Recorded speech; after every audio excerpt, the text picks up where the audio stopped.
Comment vous découvrez cet univers du coaching?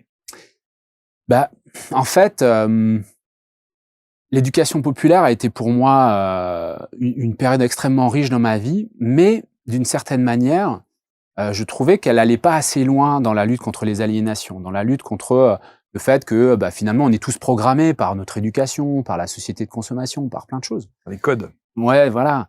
Et en fait, il manquait ce travail sur soi, ce travail de développement personnel qu'on peut faire par le coaching.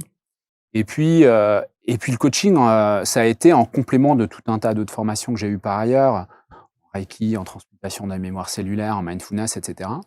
Mais j'ai toujours eu très peur, en fait, d'être dans une espèce de position de domination. De me dire, Mais quand que on vous avez, arrive pardon, mais que vous avez recherché aussi. Ce besoin de domination, voire de reconnaissance. de reconnaissance, ouais.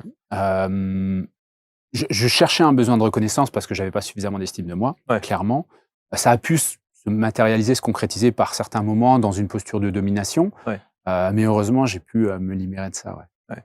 Mais j'avais besoin d'aller dans un autre univers où le côté humain était plus présent, Ouais. où à travers les accompagnements, mais également les rencontres, parce que alors j'accompagne des coachés, mais en fait, ils le savent pas toujours, mais eux sont également des sources d'apprentissage pour moi. Bien sûr. Et cette relation humaine, elle est vraiment, vraiment riche. Et j'avais besoin de faire autre chose. Et là, je me suis vraiment trouvé, en fait.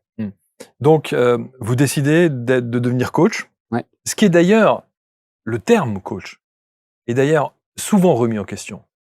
Parce que pas toujours utilisé à bon escient, ou en tout cas trop utilisé pour tout et n'importe quoi. Qu'est-ce que vous en pensez? Oui, alors il y a des coachs sportifs, il y a des coachs en nutrition, il y a des coachs, etc. C'est ce que je disais tout à l'heure. Moi, en fait, je me suis formé dans un certain nombre de pratiques énergétiques, mais j'ai toujours eu peur d'être dans une position de domination parce que quand on est en contact avec l'invisible, on peut avoir des informations qui arrivent et c'est très facile d'être dans une position où l'autre va se dire « Ah, mais il a des infos, etc. » Et là, pour le coup, pour moi, c'est plus juste, quoi. C'est pour ça que j'ai choisi de me former en coaching professionnel, qui est un titre professionnel qui est reconnu par le RNCP, le référentiel national des certifications. Parce qu'en fait, le job du coach, 80% de son temps, il va poser des questions, en fait. Son job, c'est pas de dire à l'autre ce qu'il doit faire. C'est d'accompagner l'autre à se poser les bonnes questions pour aller identifier quel est le chemin et quelles sont les ressources qui vont lui être utiles pour avancer sur son chemin. Et là, je trouve qu'il y a une posture d'humilité qui est vachement intéressante et qui, d'une certaine manière, pour moi, a été sécurisante parce que grâce à ça, en fait, on est vraiment en posture d'égalité, en posture d'horizontalité.